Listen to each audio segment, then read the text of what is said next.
आराम से बैठे और चलिए टिमटिमाते हिमखंड का रहस्य की कहानी शुरू करते हैं। एक बहुत ही खूबसूरत बर्फीला गांव था जहां हमेशा बर्फ गिरती रहती थी और हर साल गांव वाले हिमखंड उत्सव मनाते थे। इस गांव में राजकुमारी लूमा रहती थी। राजकुमारी लूमा के बाल घुंघराले और गहरे गुलाबी रंग के थे और जब वो खुश होती तो उसके बाल धूप की तरह सुनहरे हो जाते थे। उसे चित्र बनाना बहुत पसंद था और वो अक्सर अपने चित्र बनाने के लिए बगीचे में जाती थी जहां उसकी इच्छाएं फूलों में बदल जाती थी। इस साल उत्सव से पहले गांव में अजीब सा सन्नाटा छा गया। हवा ठंडी हो गई थी और सितारे के आकार के हिमखंड गिरना बंद हो गए थे। राजकुमारी लूमा ने देखा कि सनी बादल पिल्ला, जो बादलों पर उछल सकता था, कांप रहा था और खो गया था। मैं ठंडी हूँ, सनी ने फुसफुसाया। उसकी आवाज छोटी घंटियों जैसी थी। तभी किकी कैंडी कॉर्न यूनिकॉर्न आई, जिसके बाल अलग अलग फ्लेवर वाले कॉटन कैंडी की तरह थे। वो बहुत उदास लग रही थी। रेनबो ब्रिज काम नहीं कर रहे हैं, किकी ने कहा, और मुझे पता नहीं क्यों।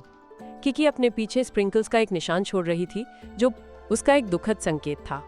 राजकुमारी लूमा को तितलियों से बात करना आता था और वो जानती थी कि उड़ने वाली सभी चीजों को कैसे समझा जाए।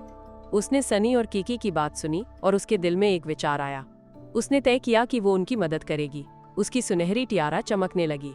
राजकुमारी लूमा ने कहा, चिंता मत करो दोस्तों, हम इन सभी समस्याओं का हल निकालेंगे। राजकुमारी लूमा, सनी और किकी ने गायब हिमखंडों की तलाश शुरू की। पहले उन्होंने कैंडी बादलों के ऊपर उड़ान भरी जहां किकी के बालों का सुगंध हवा में फैली हुई थी। फिर उन्होंने समुद्र के नीचे गोता लगाया जहां काई के बगीचे थे। सनी ने उन सभी को बचाने के लिए खुशी खुशी उछल कूद की। फिर उन्होंने बर्फीले जंगलों से गुजरे। वे एक तेज हवा का सामना कर रहे थे जिसने सनी को अपने बादलों को उछालने पर मजबूर कर दिया ताकि वे सुरक्षित रहें। उन्होंने एक फिसलन वाली बर्फ की स्लाइड का सामना किया जहां किकी की तेज दौड़ ने उन्हें गिरने से बचाया। फिर उन्होंने एक गुप्त गुफा की खोज की जिसमें अंधेरी छायाएं थीं।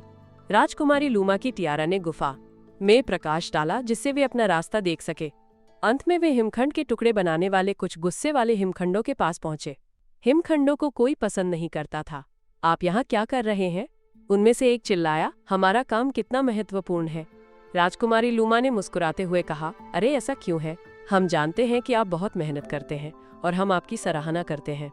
राजकुमारी लूमा ने कहा, हमें बर्फ की बूंदों की आवश्यकता है जो आपके द्वारा बनाई जाती है, लेकिन हम ये भी महसूस करते हैं कि आप हमारी प्रशंसा की कमी से बहुत दुखी हैं। सनी ने सहमति में भौंकते हुए कहा। किकी मुस्कुराई, इसलिए हम हिमखंड उत्सव मनाते हैं। राजकुमारी लूमा, जो हमेशा दयालु थी, ने हिमखंडों से बात की।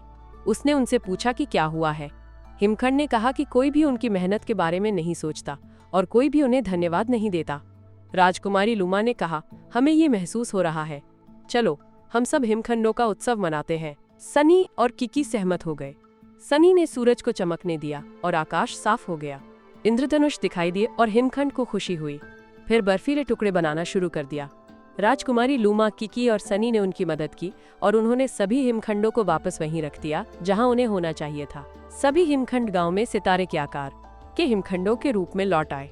हिमखंड उत्सव शुरू हो गया और गांव खुशी से भर गया। बच्चे बर्फ में खेलते थे। किकी ने अपनी कैंडी से सभी के लिए स्नैक्स बनाए और सनी हर किसी के लिए धूप लाता रहा। राजकुमारी लूमा ने चित्रों से भरी अपनी नोटबुक निकाली और उसने देखा कि बर्फ के टुकड़े कितना अच्छा काम करते हैं। गांव एक दूसरे की मदद करने, दयालु होने और एक साथ काम करने की खुशी से भरा हुआ था। देखते हैं कि आप कितने अच्छे श्रोता हैं। क्या आप निम्नलिखित प्रश्न का उत्तर दे सकते हैं? राजकुमारी लूमा ने सनी और किकी की मदद कैसे की?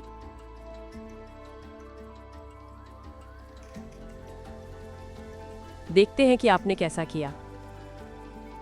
उत्तर है, उसने सनी और किकी की बात सुनी और उसने महसूस किया कि वे सभी दुख से भर गए थे और उसने फैसला किया कि उनकी मदद करने के लिए क्या किया जा सकता है। आपने बहुत अच्छा काम किया। अभी के लिए बस इतना ही। हमारे अगले स्टोरी पाई साहसिक के लिए इंतजार नहीं कर सकता।